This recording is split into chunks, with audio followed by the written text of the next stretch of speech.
So this is literally the best emulator for Android. We are talking every game on every platform with no mouse toggle, with no advert, optimized for your TV. On top of that, I'll also show you how you can use your phone as a gamepad. We can see here, guys, I can navigate around the menus. I have all of the buttons needed for all the different emulators, so you can get the true arcade experience without paying for a gamepad. This also means if you want to play some two-player gaming, then one of you can actually use your phone as a gamepad and the other person can use the physical controller. So in this video today, I'll show you exactly how you can install the latest version of this emulator, how we can also set our phone to be a game controller. I'll also show you how you can do some two-player gaming, and also on some Android devices we can even change the location of the downloaded ROM. So if you don't have much storage on your device, you can actually plug in a USB stick or a USB hard drive and download the games directly onto that. So with all of that being said, let's get started. Guys, we can see now I'm able to navigate using the gamepad. Now the best thing about HappyChick is just the fact that you don't need to download any of the ROMs yourself. Any game that you're looking for, you can just search for it and this will automatically download the ROM for you as long as you own it. Now, for example, if I just search for something, so let's go over to search and let's just search for Street, because we're looking for Street Fighter. And here we can see all of the matching search results. So let's just go for this game over here. So I just click on that. Now I get the option to download. Let's click on that again. We can see there's a progress bar over here, so it's nearly done. So literally within 5 or 10 seconds, these games will be downloaded depending on their size. Okay, so this has now been downloaded, and now get the option to launch. Let's just launch that now. Okay, so it says, what's your player one controller? We can see it's the G4. Let's click on launch again and press any key. Now to add a coin on any of these arcade games, we have to press the select button, which is basically like putting some money into the arcade. So let's press select now. We can see it says 1 credit. Let's press it again. And now it says 2 credits. Okay, so let's press start now. Okay, let's just go for Ken and Ryu. And there we have it, guys. We are now playing some amazing retro games on our Android device. And that's working absolutely fine without any lag or stuttering. And that's working great. So let me show you how you can now play this as 2 players. So let's back out of this. Go to exit. Now, if you do have 2 Bluetooth controllers, all you need to do is just select your second Bluetooth controller over here, and you can then play that as a 2-player game. So I just go to that now. We can see the only option I have is just a Fire Stick remote control, because that's the only other controller it can see. But what we want to do now is to use our phone as a controller. So to do that, let's back out of this. Now that you're back to the home screen, let me show you how you can now install the game controller onto your phone. Okay, so to get the latest version of the virtual controller, we're just going to open up a browser on our phone and just navigate to this address, which is http://bit.ly/TDUK2019. And that once again take you to my website. As soon as you get there, let's go to the downloads page. We do that by pressing the hamburger button over here. And let's select downloads. And under retro and gaming, we're looking for HappyChick virtual controller. Let's click on that now. And let's press the green download button. Let's click on open. And let's click on install. And that's now all done. We can now open that up. Okay, so now that we've started the application, the first thing to double check is make sure that the wireless network here is connected properly, and make sure it's on the same network as your Fire Stick or your Android device. I mean, it doesn't have to be that this is wireless and that has to be wireless as well, because I'm actually using an Ethernet connection. But as long as the 2 machines can talk to each other, or as long as the 2 devices are on the same network, it shouldn't have a problem. So once you've confirmed that the wireless network is okay, next to it you'll see it says here AFTMM. So it's actually automatically detected my Fire Stick, and if I click on that, it actually tells me the IP address of my Fire Stick. So this application will do a discovery, and it will be looking out for any HappyChick installations it can connect to. As soon as it finds it, this will turn green over here, and it means that now there's a partnership between your virtual gamepad and HappyChick. And we can see if I move this, we can see that's now properly showing on the screen. Now in terms of settings, if I click on settings here, we can see it is in Chinese, but the 2 main things to look out for is this top toggle over here. This is basically for vibration. So if I now put it back on, my phone will now vibrate for every move that I do. So if you do prefer to leave that on, you can do that, but I personally like to turn that off. The other thing you can do is you can change what the virtual pad looks like. So if you toggle this off here, let's go back again.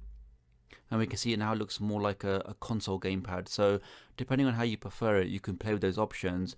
Now, I do wish that I could actually read what these options are. So if any of my viewers can read Cantonese or whichever this language is, if any of you guys can read that, then do let me know in the comments what these options actually mean. So if you do know what they mean, do let me know. Okay, let's back out of that. Okay, so we're happy with our virtual gamepad. Let's now do some two-player gaming. So let me now choose the game I downloaded. Let's go to My Games. Let's click on that. Let's press A.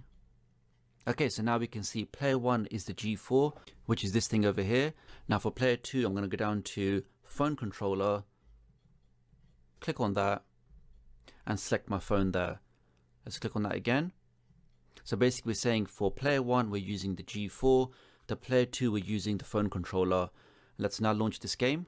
So once again, we know we press select to get the credits. Okay, let's put in a few credits. Okay, let's now press start here. Okay, we see it says 1p for player 1 or 1 player. Now let's press start over here. And there we have it, guys. We now have the 2-player option. So let's go for Captain America. And I'll be Ryu and Ken. I mean, obviously you won't be playing with yourself 2-player, but I just want to demonstrate that it does work properly. And there we have it, guys. I can now do a fireball from this side. And from this controller, I can try and do a super move.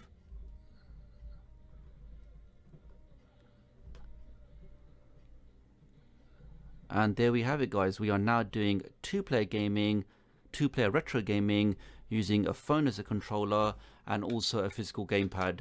And we can see that's working absolutely fine. Okay, so we've done some 2-player gaming. We've demonstrated that you can use your phone as a controller. Now for the storage, let's go back to the home screen again. Now normally to adjust the storage, we'll just go to manage, go up to storage device. And basically here we're trying to say, like, don't use the internal storage, use an external storage, like an additional storage, like a USB stick or a USB hard drive. Now unfortunately on the 4K Fire Stick, due to permissions, we can't actually change the storage location. So that means all of the games do have to be downloaded onto the internal storage, even though, as we saw in my previous video, we can plug in a USB stick and access content on there. So if you want to stream some movies or stream some music, you can read stuff from a USB flash drive, but unfortunately we can't write to it. However, if you are doing this on an Android box, let me show you how you can do that right now. Okay, so you've downloaded the emulator on your Android phone or your Android tablet or your Android TV box or even your Nvidia Shield, but you'd like to change the default location of the downloaded games. So how do you do that? Now the other thing you can also do here, guys, is a lot of times people ask me, how can I get ROMs for certain emulators? So the good thing about this emulator is that you can actually use it as a downloading platform. So let's say, for example, you really like to use another emulator like RetroArch or SNES 9X or some of the other ones. What you can do with this emulator is you can download whichever games that you like, but then extract the ROMs and then use it in the emulator of your choice. So you also get that flexibility. So let me show you how you can do both things. So the first thing you want to do is change the default location of the download. So let me just open up the emulator.